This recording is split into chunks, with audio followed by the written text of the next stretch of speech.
네, 골로새서 3장 묵상을 나누도록 하겠습니다. 3장 1절입니다. 그러므로 너희가 그리스도와 함께 다시 살리심을 받았으면 위의 것을 찾으라. 거기는 그리스도께서 하나님 우편에 앉아 계시느니라. 2절 위의 것을 생각하고 땅의 것을 생각하지 말라. 3절 이는 너희가 죽었고 너희 생명이 그리스도와 함께 하나님 안에 감추어졌음이라. 3절까지 끊어서 보도록 하겠습니다. 지금 1, 2, 3절에서 핵심이 되는 그 결론적인 그런 말씀이 무엇인가 하는 것을 우리가 생각을 해봐야 될 것 같은데요. 바로 위의 것을 찾으라, 위의 것을 찾으라. 2절에 위의 것을 생각하고 땅의 것을 생각하지 말라라는 그런 말씀입니다. 자, 땅의 것은 우리가 살고 있는 우리 육신이 속해 살고 있는 이 땅을 말하는 것이고, 위의 것은 하나님이 계시는 하나님의 나라를 가리키는 것이지요. 그러므로 1절입니다. 그러므로라는 표현은 이제 앞에 하셨던 말씀에 이제 결론을 짓는 그런 말씀이시지요. 골로새서 2장 20절부터 23절까지 이제 그 말씀을 보면 우리가 이제 새 사람이 되었다. 그래서 지식에까지 우리가 새로운 지식으로 갖춰 바뀐 그런 새로운 존재, 거듭난 존재가 되었으니 이러한 세상적인 것들, 세상의 그런 초등 학문과 가르침 이런 것에 이제 더 이상 구애받지 말고 오직 하나님의 말씀에만 순종하며 나아가라 라고 이제 그 이야기를 하고 있는데요. 그러한 결론에 따라서 자, 위의 것을 찾아라. 너희가 그리스도와 함께 다시 살리심을 받았다. 이 표현이 이제 굉장히 중요한 어떤 그런 부분입니다. 자, 우리는 물과 성령으로 거듭났습니다. 자, 이 거듭남이 다시 살리심에 해당되는 그런 표현으로 보이는데요. 우리가 어머니 뱃속에서 육신을 입고 태어났을 때 우리의 영은 죽은 채로 태어납니다. 영적 좀비의 상태로 태어난 것이지요. 그랬던 우리가 오직 하나님의 은혜로 예수님이 그리스도이심을 알게 되고 예수님의 이름으로 세례를 받아서 죄사함을 받고 성령의 선물을 받게 됩니다. 사도행전 2장 38절 말씀이지요. 그 성령의 임재로 우리가 다시 거듭나게 됩니다. 우리의 영에 이제 생명의 기운이 들어온 것이죠. 죽었던 우리의 영이 다시 살아난 것이다 라는 것입니다. 바로 죽었던 영이 다시 살아났다 라는 것이 3장 1절에서 이야기하는 다시 살리심을 받았으면 이라는 그런 표현이지요. 다시 살리심을 받았으면 위의 것을 찾으라. 우리가 영적인 좀비 상태에 있을 때에는 이 땅의 것을, 이 세상의 것들을 욕망하며 나아가는 그런 존재였습니다. 하지만 우리가 이제 하나님의 영을 받아서 거듭난 이후에는 이제 이 땅의 것들을 초월해서 우리는 위의 것, 하나님의 나라와 그 의를 이제 쫓아가는 그런 존재가 됐다라는 것이죠. 그러니 당연히 우리는 위의 것을 찾아야 합니다. 그래서 사도 바울 선생께서 위의 것을 찾으라라고 지금 명령하고 있는 것이죠. 그 위가 어떤 곳인지를 이제 상세하게 설명을 하고 있습니다. 그곳은 그리스도께서 하나님 우편에 앉아 계시느니라. 네, 위의 것, 어떤 위냐? 예수 그리스도께서 하나님 우편에 앉아 계신 그곳의 것을 찾으라. 이런 말씀이신 것이죠. 우리가 예수님은 지금 어디에 계십니까? 하고 안 믿는 사람들이 물었을 때 뭐라고 대답해야 하나요? 네, 예수님은 바로 하나님 우편에 앉아 계십니다. 라고 대답하는 것이 가장 성경적이고 가장 정확한 대답입니다. 하나님 우편에 앉아 계신 예수님은 육신으로 오신 예수님이실까요? 말씀이신 예수님이실까요? 물론 육신이신 예수님이 말씀이신 예수님이시기도 합니다. 자, 그런데 제가 이제 드리는 질문은 하나님 우편에 앉아 계신 예수님은 그 육신이신 예수님과 말씀이신 예수님 중에 어느 쪽에 더 가까운 그런 존재이신가 하는 그런 질문입니다.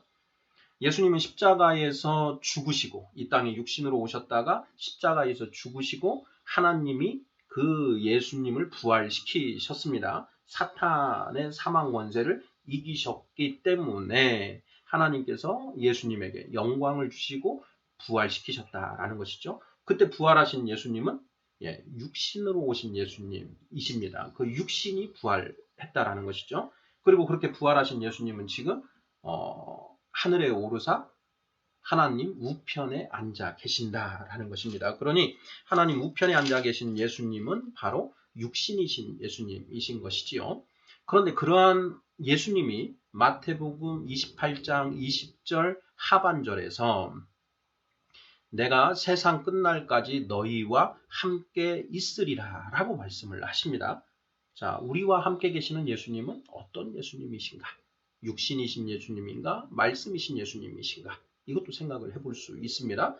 당연히 결론은 말씀이신 예수님이시죠. 그러니까 부활하신 육신으로서의 예수님은 하나님 우편에 앉아 계시고 말씀이신 예수님은 우리와 함께 계신다. 그런데 어떻게 우리와 함께 계시는가? 이 나와 분리되어 있는 이 성경 66권에 기록된 그 하나님의 말씀이 성령님의 조명하심으로 내 마음판에 새겨질 때 그 말씀이신 예수님이 나와 함께 하시게 된다. 이런 맥락으로 저는 이해를 하고 있습니다. 우리 성도님들께서도 한번 묵상해 보시기 바랍니다. 3절에 이는 너희가 죽었고 너희 생명이 그리스도와 함께 하나님 안에 감추어졌음이라. 하나님의 그리스도 주 또는 예수라는 표현이 나오면 하나님의 말씀으로 바꿔서 읽어보면 뜻이 명확해지는 경우가 많다고 했습니다. 읽어보겠습니다. 자, 이는 너희가 죽었고 너희 생명이 하나님의 말씀과 함께 하나님 안에 감추어졌음이라. 너희 생명, 여기에 생명은 영원한 생명, 영생이지요.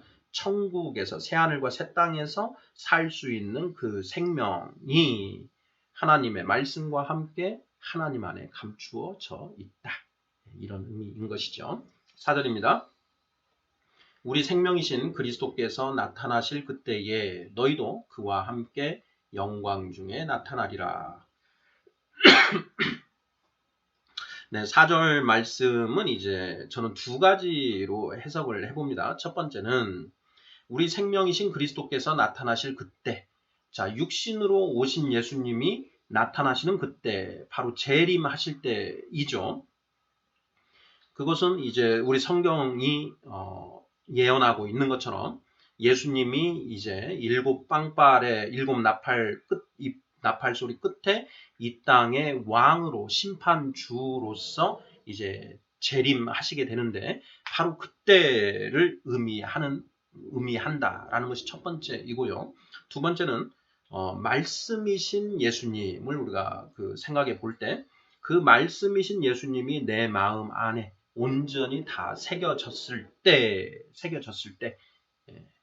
우리가 예수님을 말씀이신 예수님, 육신으로 오신 예수님 이렇게 두 가지로 나누어서 관념해 볼 수 있는데요. 이렇게 나누어서 생각을 해보면 정말 이제 성경 말씀을 우리가 해석하는데 여러 가지 이런 유익이 있고 정확하게 해석이 되는 경우가 많이 있습니다.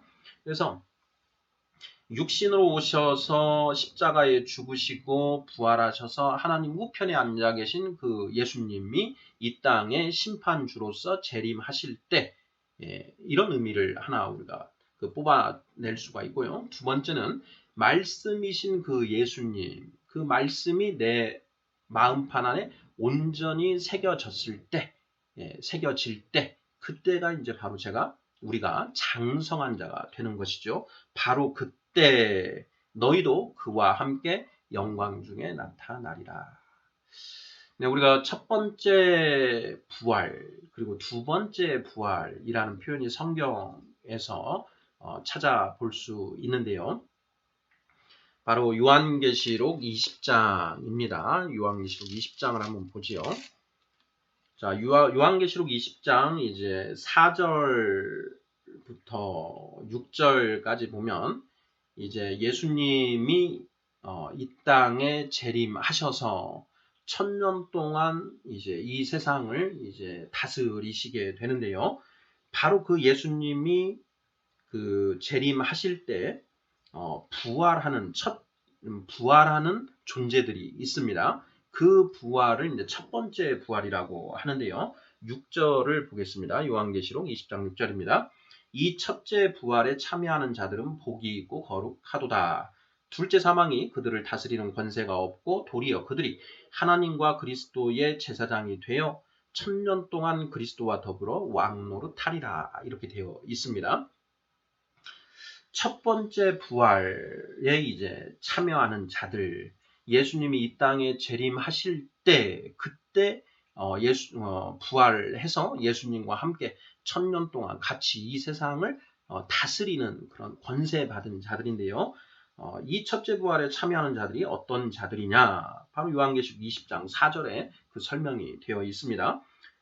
읽어보겠습니다. 또 내가 보좌들을 보니 거기에 앉은 자들이 있어 심판하는 권세를 받았더라. 또 내가 보니 예수를 증언함과 하나님의 말씀 때문에 목배임을 당한 자들의 영혼들과 또 짐승과 그의 우상에게 경배하지 아니하고 그들의 이마와 손에 그의 표를 받지 아니한 자들이 살아서 그리스도와 더불어 1000년 동안 왕노릇하니 이렇게 되어 있습니다.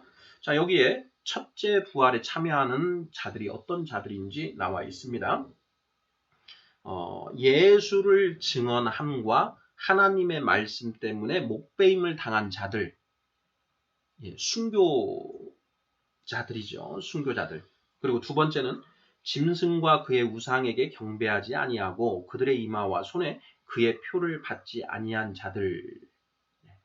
이렇게 두 부류의 존재들이 이 첫 번째 부활에 참여해서 예수 그리스도와 더불어서 1000년 동안 왕 노릇을 한다라는 것입니다. 이것이 바로 이제 첫째 부활이고요.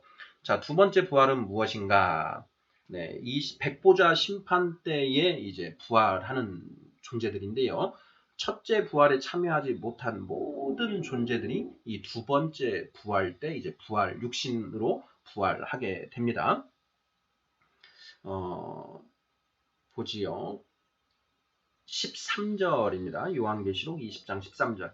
바다가 그 가운데에서 죽은 자들을 내주고 또 사망과 음부도 그 가운데에서 죽은 자들을 내주매 각 사람이 자기의 행위대로 심판을 받고 이렇게 되어 있습니다. 이 두 번째 부활이라고 하는데요. 이때에는 첫 번째 부활에 참여하지 않은 모든 존재들이 다 육신의 부활로 나오게 됩니다. 이때 부활하는 그 존재들 중에는 이제 두 부류가 있습니다. 하나는 새하늘과 새 땅에서 살아갈 자들, 그리고 둘째는 영원한 불못, 곧 지옥불에 던져져서 영벌에 처해질 자들인 것이지요. 15절에 보면은 누구든지 생명책에 기록되지 못한 자는 불못에 던져지더라. 이렇게 되어 있습니다. 자, 이 땅에서 살아가는 우리들은 육신이 죽으면 모두 자게 됩니다. 잠을 잔다. 이렇게 자더라라고 성경은 표현을 하고 있죠. 그렇게 자고 있다가 이제 예수님의 재림 때 첫 번째 부활로 나오는 자들이 있고 그렇지 않은 자들은 이제 백보자 심판의 때에 두 번째 부활로 모두 다 하나님 앞에 심판대 앞에 서게 된다라는 그런 말씀입니다. 자, 요한계시록을 살펴봤습니다. 골로새서 다시 돌아가 보죠.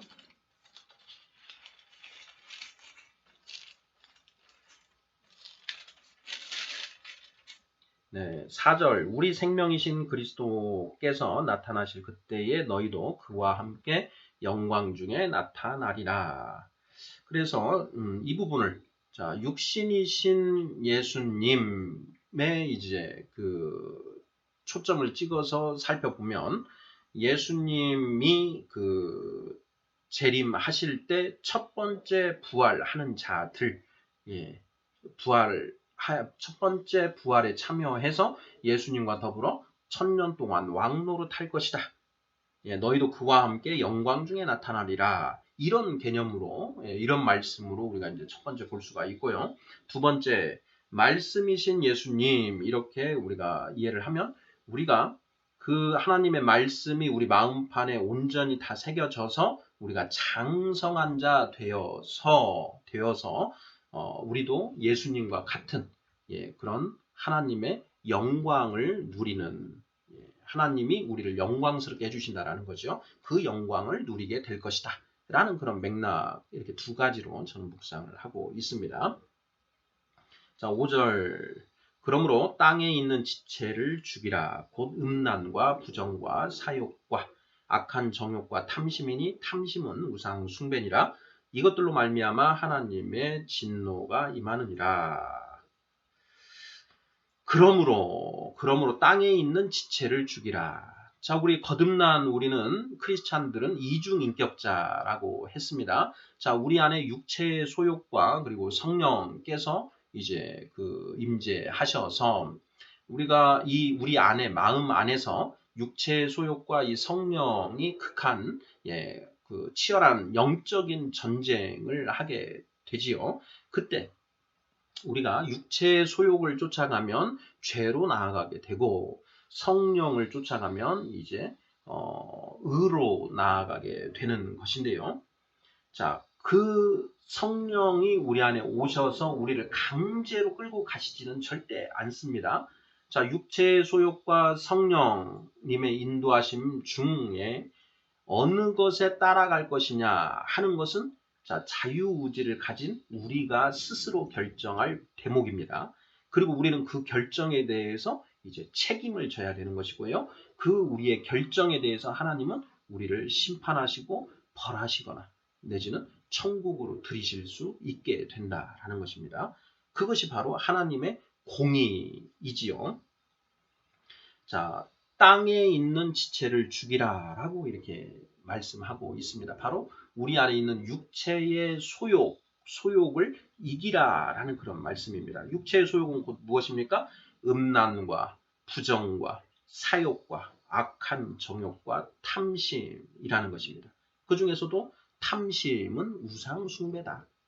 탐심, 우리가 부와 권력과 명예와 이러한 것들을 이제 욕심을 내게 됩니다. 쾌락도 마찬가지죠. 쾌락도 욕심을 내게 되는데 이러한 것들을 쫓아가는 것이 바로 우상 숭배다라는 것입니다.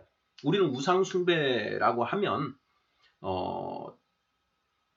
어떤 그 우상을 만들어 놓고 그 우상에게 절하는 것, 이 정도만을 우상 숭배라고 생각을 하는데요. 그것이 아니다라는 것입니다. 우리 안에 있는 음란, 부정, 사욕, 악한 정욕과 탐심, 이러한 것들을 쫓아가는 것, 특히 탐심을 쫓아가는 것이 바로 우상 숭배다라는 것입니다. 오늘날 우리가 돈 하면서 돈을 쫓아가지요? 아니면 권력과 명예, 쾌락을 쫓아갑니다. 이러한 것들을 쫓아가는 육체의 소욕을 쫓아가는 것, 이것이 바로 우상 숭배다라고 지금 말씀하고 있는 것입니다. 자, 이러한 것들로 말미암아 하나님의 진노가 임한다. 지옥의 불심판을 받게 된다라는 것이죠. 하나님의 진노의 결과 우리는 지옥으로 가게 되는 것이죠. 불못에 던져지는 것입니다. 7절 너희도 전에 그 가운데 살 때에는 그 가운데서 행하였으나 이제는 너희가 이 모든 것을 벗어버리라. 곧 분함과 노여움과 악의와 비방과 너희 입에 부끄러운 말이라. 자, 우리가 거듭나기 전에 우리가 오직 육체의 소욕만을 쫓아갈 때에는 우리가 오직 이 땅에 있는 지체, 그 땅에 있는 그 정욕 안에서 살아가고 있었다라는 것입니다. 그런데 우리가 이제 오직 하나님의 은혜로 거듭났으니 이제 이 모든 것을 벗어버려라 라는 것입니다. 벗어버려라. 죄, 육체의 소욕을 모두 벗어버려라. 그 죄가 무엇이냐? 분함, 노여움, 악의, 비방, 그리고 너희 입에 부끄러운 말들이다 라는 것입니다. 우리가 비록 거듭났지만 아직 갓난아기 어린아이 상태에 있을 때에는 이러한 것들을 범하게 됩니다. 하지만 우리가 하나님의 말씀이 우리 마음판에 온전히 새겨져서 하나님의 말씀에 온전히 순종함으로 나아가게 되면 이러한 것들로부터 벗어날 수 있습니다. 그래서 우리가 해야 될 일은 유일하게 딱 하나, 앉으나 서나 누우나 하나님의 말씀을 묵상하고 읊조리면서 그 하나님의 뜻이 무엇인지 이해해 나가는 것, 그것이 우리가 해야 될 유일한 일이라는 것입니다. 그래서 모세오경에서 모세는 계속해서 하나님의 말씀을 너희 손목에 띠를 띠고 문설주에 기록하고 앉으나 서나 읊조리고 강론하고 가르치라라고 명령하고 있는 것이지요. 갈라디아서 5장 말씀을 잠깐 살펴보도록 하겠습니다. 우리가 크리스찬은 이중인격자이다 라고 이제 제가 말씀을 드렸는데요. 크리스찬이 왜 이중인격자인가 라고 하는 부분, 이 부분 한번 살펴보도록 하겠습니다. 자, 갈라디아서 5장 17절입니다. 육체의 소욕은 성령을 거스르고 성령은 육체를 거스르나니 이 둘이 서로 대적함으로 너희가 원하는 것을 하지 못하게 하려 함이니라 라고 되어 있습니다.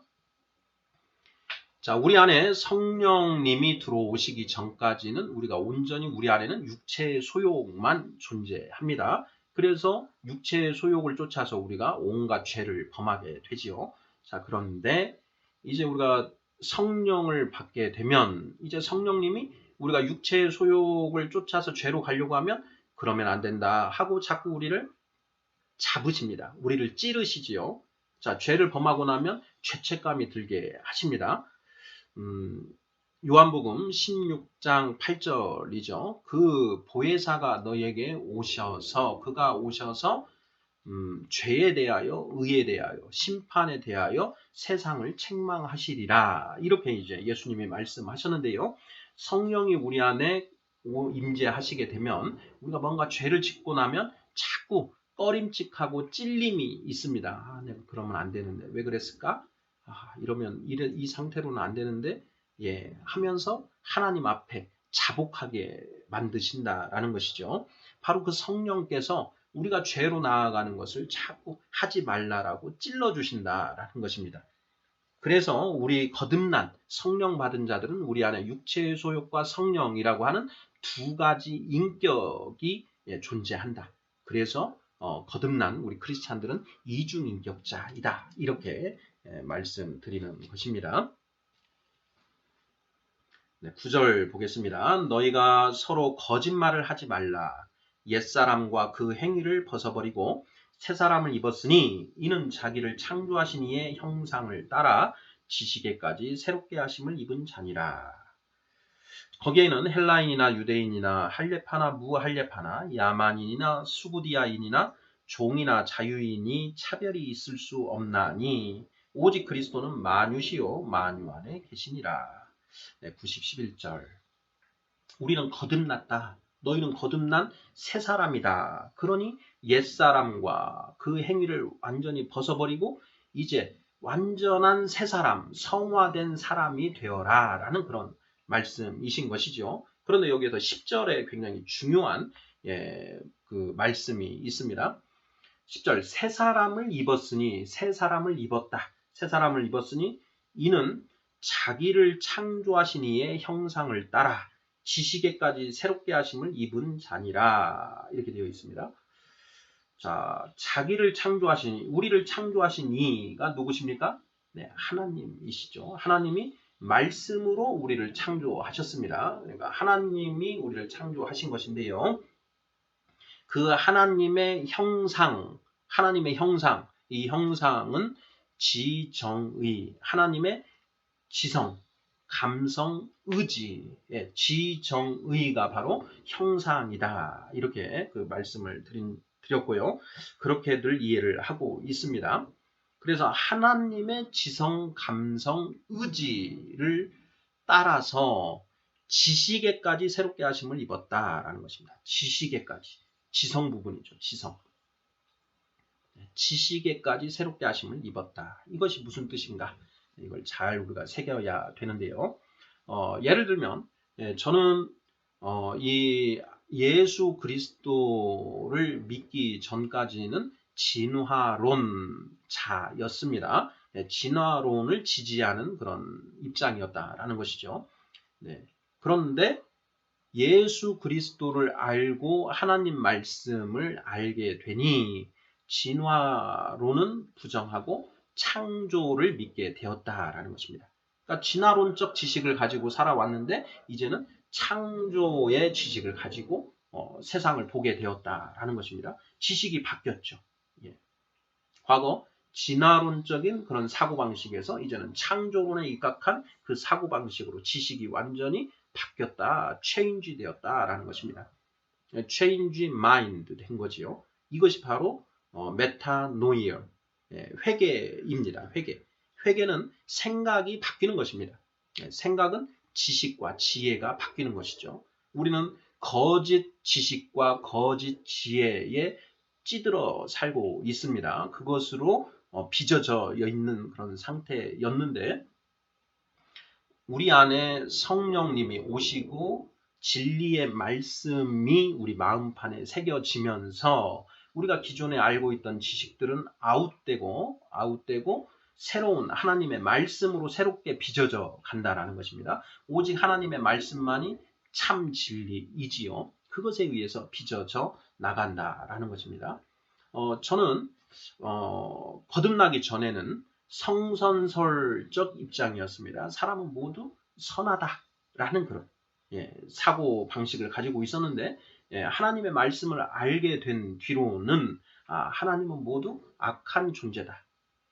타락한 우리 인간들은 모두 이 땅에 태어난 인간들은 모두 영이 죽은 채로 태어나는 영적 좀비 상태로 태어나는 악한 존재다라는 그런 새로운 지식을 가지게 되었습니다.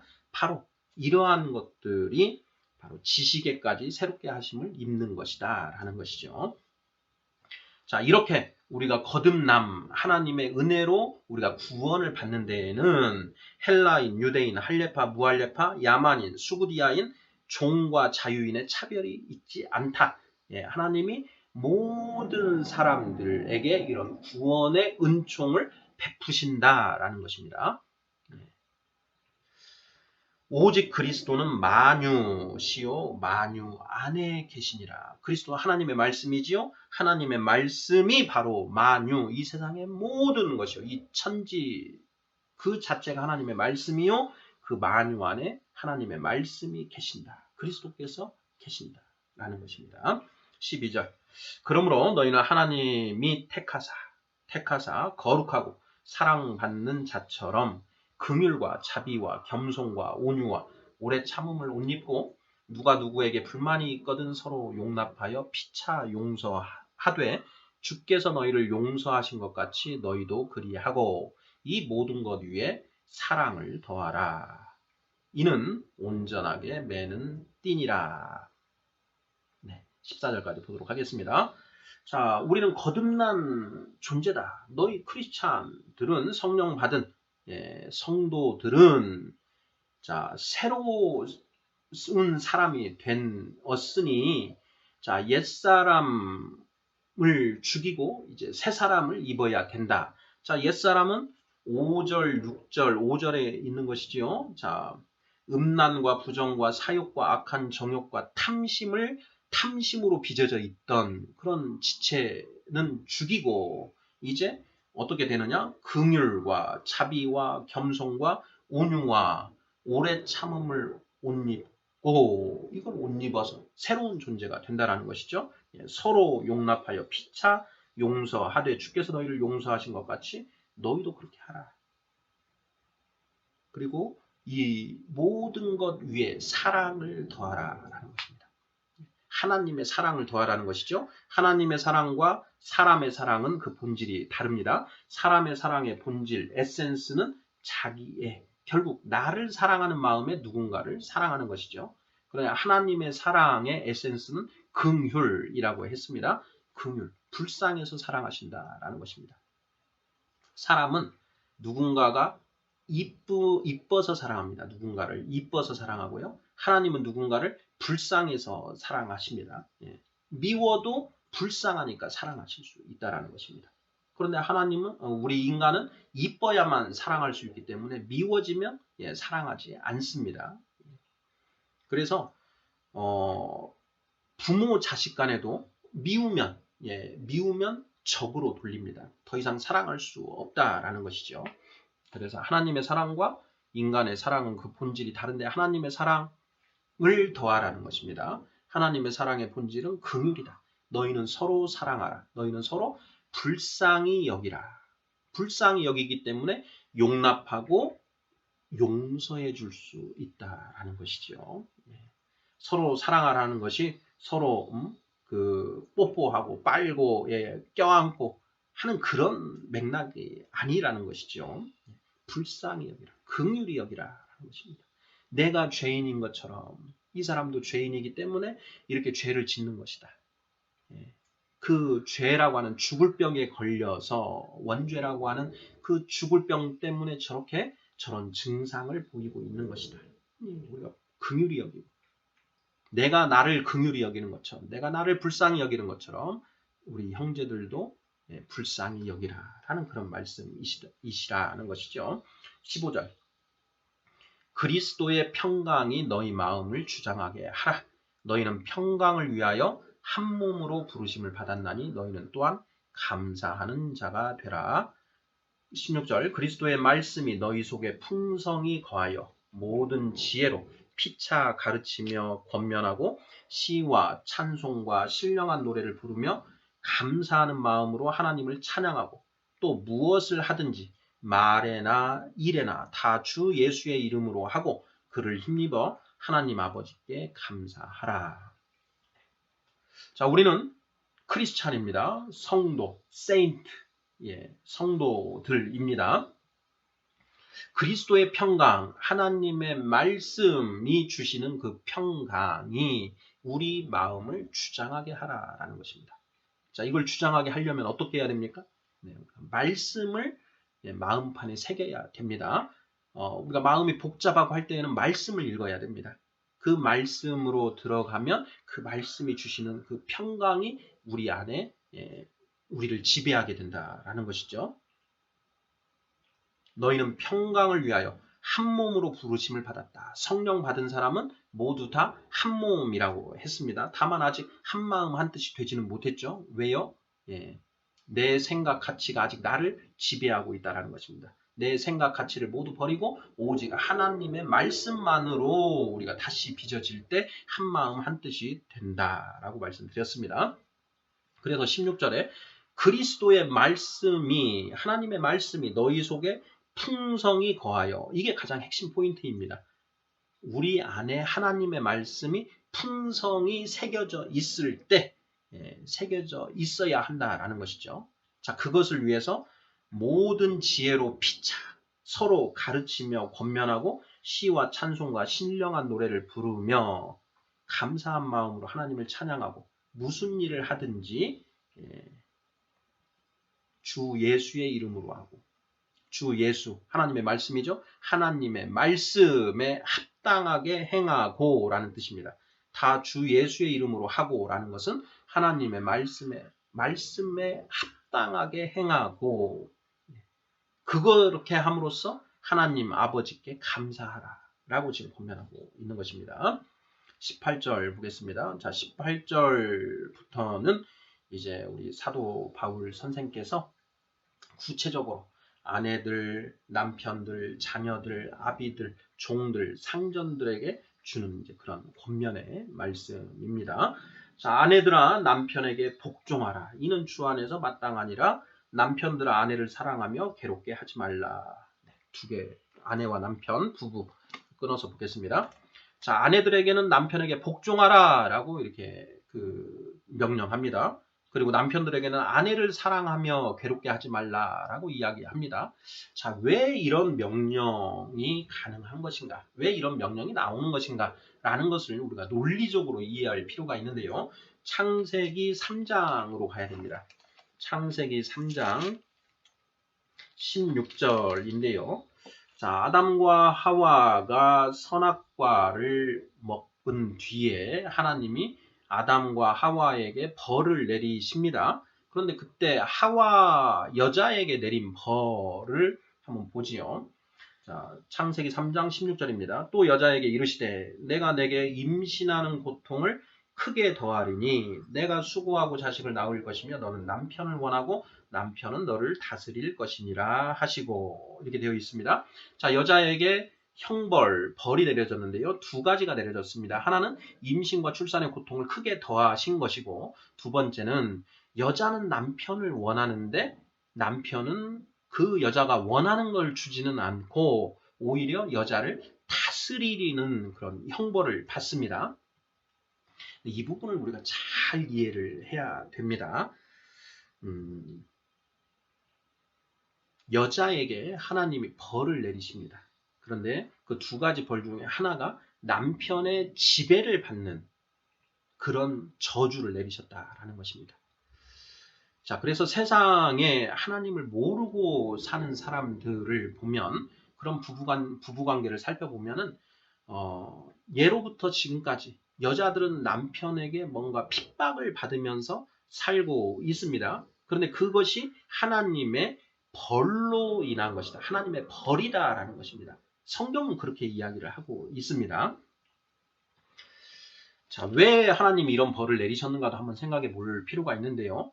여자가 뱀의 그 미혹에 빠져서 먼저 선악과를 먹고 그 남편에게도 선악과를 줘서 먹게 했습니다. 그때 이 남편은 여자와 한 몸을 이루고 있었고 여자가 권하는 것이니 별 생각 없이 그걸 이제 받아 먹었죠. 그래서 여자가 먼저 죄를 짓고 남편이 나중이었다. 이런 이제 맥락들이 있는 것입니다. 그래서 하나님이 여자에게 벌을 내리시는데 그 남편이 네 말을 너무 잘 듣다 보니까 이 벌을 죄를 짓게 되었다라는 것이죠. 그 창세기 3장 17절에 보면 아담에게 하나님이 이렇게 말씀을 하십니다. 아담에게 이르시되 네가 네 아내의 말을 듣고 내가 너에게 먹지 말라 한 나무의 열매를 먹었은즉 이렇게 말씀을 하시죠. 하나님이 아담에게 네가 내 말은 안 듣고 네 마누라 말을 들었지 않냐? 예, 이걸 가지고 책망을 하십니다. 예, 바로 이러한 것 때문에 이제 아내들에게 이런 저주, 예, 남편의 핍박, 지배를 받는 이제 그런 저주를 내리셨다라는 것입니다. 자, 그런데 우리 성령 받은 사람들은 이러한 저주로부터 벗어나야 맞겠지요. 예. 우리가 하나님의 은혜로 하나님께 다시 돌아가는 그런 상태가 된 것이지 않습니까? 그러니까 그런 은혜를 받았으면 이제 저주로부터도 벗어나는 것이 맞는 것입니다. 그러면 자, 그 저주로부터 벗어난 상태가 무엇이냐? 자, 남편들에게는 내 아내를 내 몸과 같이 사랑하라. 내 아내를 지배하고 핍박하지 말고 네 몸처럼 사랑해라 라는 것입니다. 이때의 사랑도 하나님의 사랑이죠. 내 아내를 불쌍하게 여기라. 너도 불쌍한 존재인 걸 네가 알지 않냐. 네가 죄에 빠져서 허덕허덕 허우적대고 있는 그런 아주 불쌍한 존재라는 것을 네가 알았듯이 내 아내도 그러하니 내 아내를 사랑하라. 불쌍히 여기라. 내 몸처럼 불쌍히 여기라. 이렇게 얘기를 하는 것이고요. 그럼 불쌍히 여기면 남편이 아내를 계속 지배하고 핍박하겠습니까? 안 하겠습니까? 예, 안 하죠. 그러면 아내는 그 저주 상태로부터 벗어나는 것입니다. 그렇죠. 자, 그러면서 동시에 자, 아내들아, 너희는 그러한 남편에게 복종하라. 이 복종하라는 건 무엇입니까? 하나님의 내리신 그 저주, 형벌에 순종하라라는 것입니다. 인류의 두 번째 불순종이 무엇인가? 인류의 첫 번째 불순종은 먹지 말라고 한 선악과를 먹은 것이었죠. 자, 두 번째 불순종은 무엇입니까? 첫 번째 불순종이 있다는 것은 두 번째 불순종이 있다라는 것입니다. 예. 인류의 두 번째 불순종이 무엇일까요? 그것은 바로 하나님의 이 저주, 하나님의 벌에 순종하지 않는다라는 것입니다. 남자들에게는 평생 노역형을 내리셨죠. 죽을 때까지 땀 흘려 일하라 라고 하는 그런 저주를, 벌을 내리셨는데, 자, 남자들 그런 그 하나님의 벌에 순종하고 있습니까? 불순종하고 있습니까? 불순종하지요. 여자들에게는 남편의 지배를 받는 벌을 내리셨는데 그것에 순종하고 있습니까? 불순종하고 있습니까? 내가 왜 똑같은, 너나 나나 똑같은 인간인데 왜 내가 남편의 지배를 받아야 되냐? 남자와 여자는 평등하다. 부부는 평등한 존재다. 이렇게 생각하고 있죠. 그래서 남편에게 순종하지 않습니다. 이것이 바로 하나님 인류의 두 번째 불순종인 것이죠. 하나님이 너는 남편의 지배를 받는 벌을 내리셨는데 그 벌을 달게 받지 않는다라는 것입니다. 그것에 불순종하고 있다는 것이죠. 그래서 사도 바울 선생이 아내들아 남편에게 복종하라. 이는 주 안에서 마땅하니라. 주 하나님의 말씀 안에서 마땅하다. 합당한 것이다. 말씀에 합당한 것이다. 이렇게 이야기하고 있다는 것입니다. 이걸 잘 이해해야 됩니다. 우리 성령 받은 우리 크리스찬 부부들은 하나님의 저주로부터 벗어난 그런 상태입니다. 또한 하나님의 말씀에 순종으로 나아가야 하는 그런 존재들인 것이죠. 남자들은 평생 노역형을 받았다라고 했습니다. 자, 그러면 이제 성령 받은 우리 그 남편들은 어떻게 해야 되느냐?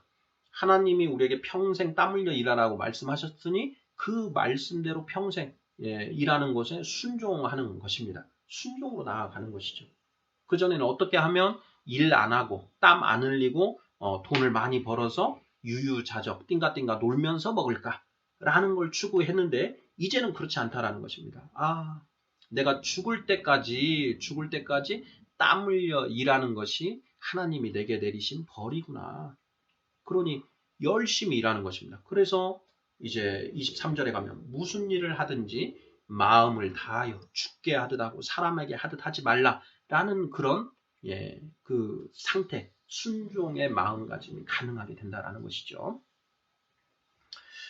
물론 또 한 가지가 더 있습니다. 자, 우리가 먹고 살기 위해서 평생 노역형에 처해진 것인데, 자, 우리가 성령 받고 하나님의 은혜 안으로 들어옴으로써 그 저주로부터도 벗어납니다. 이제는 먹고 살기 위해서 일하는 것이 아니라 이제는 하나님의 일꾼으로서 영혼 구원이라고 하는 그 일을 하는 데에 포지션이 옮겨진다라는 것이죠. 제가 이제 제 직업이 변호사인데 변호사로서 이전에는 하나님의 일꾼 되기 전에는 하나님의 은혜 구원받기 전에는 구원의 여정 안에 구원의 그 길에 들어서기 전까지는 오직 내 한 몸 검사하고 내 가족들 먹여 살리기 위한 그런 사람의 일로서 그 변호사라는 직업을 이제 해 왔습니다. 자, 그런데 거듭난 이후 이 구원에 들어선 이후에는 어떻게 됐느냐? 그 변호사라는 직업을 통해서 하나님의 복음을 전하고 영혼 구원이라고 하는 하나님의 일에 참여하는 그 방편으로 이제 그 직업을 활용하게 된다라는 것입니다. 예수님이 이렇게 말씀하십니다. 너희가 먼저 그의 나라와 그의 의를 구하라. 그리하면 이 모든 것을 너희에게 더하시리라. 먹고 사는 문제에 얽매이지 않고 하나님의 나라와 의를 구하는데 하나님의 일을 하는데 충성하면 하나님이 너희 먹고 사는 문제는 다 해결해 주실 것이다. 라고 이렇게 말씀하시는 것이지요. 바로 그것이 남자들도 저주에서 벗어난 상태가 되는 것입니다. 20절 보겠습니다. 자녀들아 이 모든 일에 부모에게 순종하라. 이는 주 안에서 기쁘게 하는 것이니라. 아비들아 너희 자녀를 노엽게 하지 말지니 낙심할까 함이라. 자, 부모와 자식에게 주는 그런 그 계명입니다. 자, 자녀들아 모든 일에 부모에게 순종하라 라고 합니다. 자녀들은 부모에게 순종하라. 그리고 부모들아, 아비들아, 너희 자녀를 노엽게 하지 말라 이렇게 이야기하고 있습니다. 자, 이것은 또 무슨 뜻인가 라는 것인데요. 우리 10계명 중에 내 부모를 공경하라 라고 하는 계명이 사람 사랑의 6가지 계명 중에 첫 번째였습니다. 자녀들은 당연히 부모를 공경해야 하는데요. 그 공경하는 것이 어떻게 하는 것이 공경하는 것이냐? 모든 일에 부모에게 순종하는 것, 순종하는 것. 이것이 바로 부모를 공경하는 것이다 라는 것이고요. 자, 반면에 아비들에게는 너희 자녀를 노엽게 하지 말라라고 이렇게 명령하고 있습니다. 자, 이 말씀에서 우리가 한 가지 의문을 가져볼 수 있는 게요. 아니, 자녀들이 부모를 노엽게 하는 것이지 어찌 부모가 자녀들을 노엽게 한다라고 이렇게 말씀하시는 것일까 하는 그런 의문이 생겨야 됩니다. 성도님들 그런 의문이 드시나요? 자식들이 부모를 속상하게 하고 부모를 분노하게 만드는 법이지 어찌 부모가 자식들을 노하게 하는 겁니까? 분노하게 합니까? 그러니 자식들한테 부모를 노엽게 하지 말고 이렇게 권면을 하셔야지 왜 부모들에게 자식들을 노엽게 하지 말라라고 권면을 하십니까? 라는 그런 의문이 생겨난다라는 것이죠. 에베소서에도 이제 동일한 그런 말씀이 나오는데요. 에베소서 6장 1절부터 4절입니다. 한번 읽어보겠습니다. 자녀들아 주 안에서 너희 부모에게 순종하라. 이것이 옳으니라. 내 아버지와 어머니를 공경하라. 이것은 약속이 있는 첫 계명이니 이로써 내가 잘되고 땅에서 장수하리라. 4절 또 아비들아 너희 자녀를 노엽게 하지 말고 오직 주의 교훈과 훈계로 양육하라. 네, 똑같은 그런 말씀입니다. 에베소 교회에 보내는 편지에는 이렇게 써서 보냈고 이제 골로새 교회에 보내는 편지에는 또 이렇게 표현해서 보냈는데 결국은 같은 취지 맥락이라는 것이죠. 자, 아비들이 자녀를 노엽게 합니다. 언제 자녀들이 노여워할까요? 우리 성도님들도 사춘기 청년 시절을 겪으면서 부모님과 충돌을 했던 그런 시기들의 경험이 있으실 텐데요. 자, 언제 내가 부모님들과 충돌하게 되는가? 내가 부모님한테 화를 냈던 적이 어떤 때였는가라는 것을 한번 생각해 볼 필요가 있습니다. 자, 어떨 때 화를 내게 되던가요? 언제 화를 내는가? 저 같은 경우에는 그렇습니다.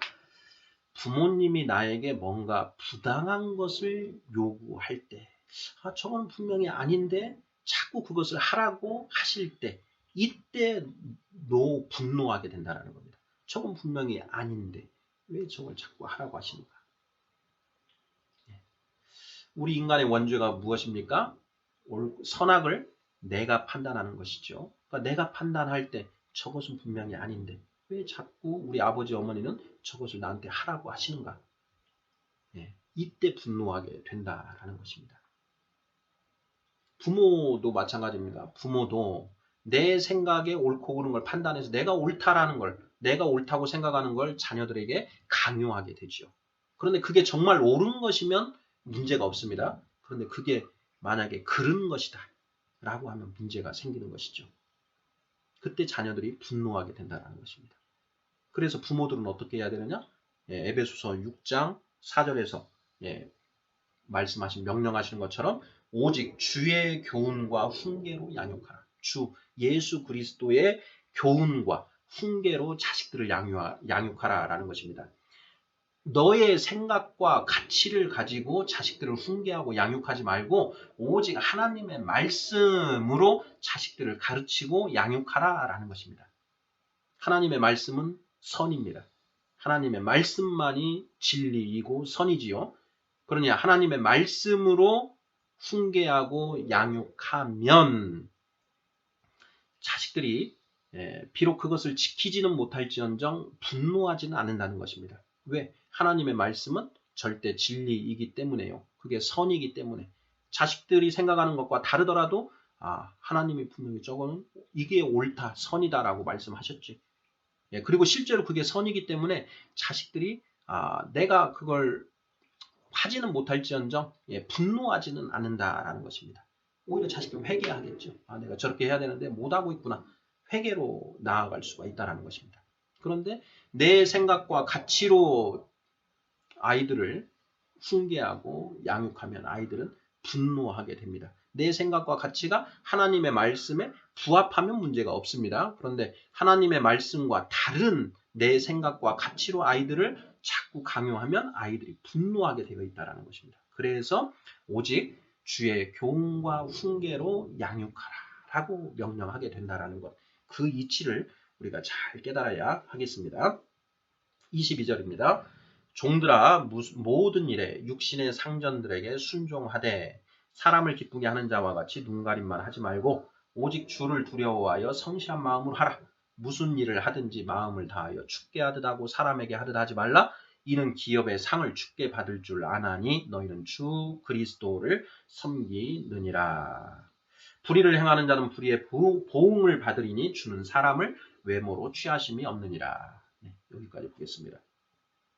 종들아, 여기에 종은 이제 세상에서 누군가의 이제 부하 직원, 어느 회사에 내가 근무를 하고 있는데 나보다 상전이 있다라는 것이죠.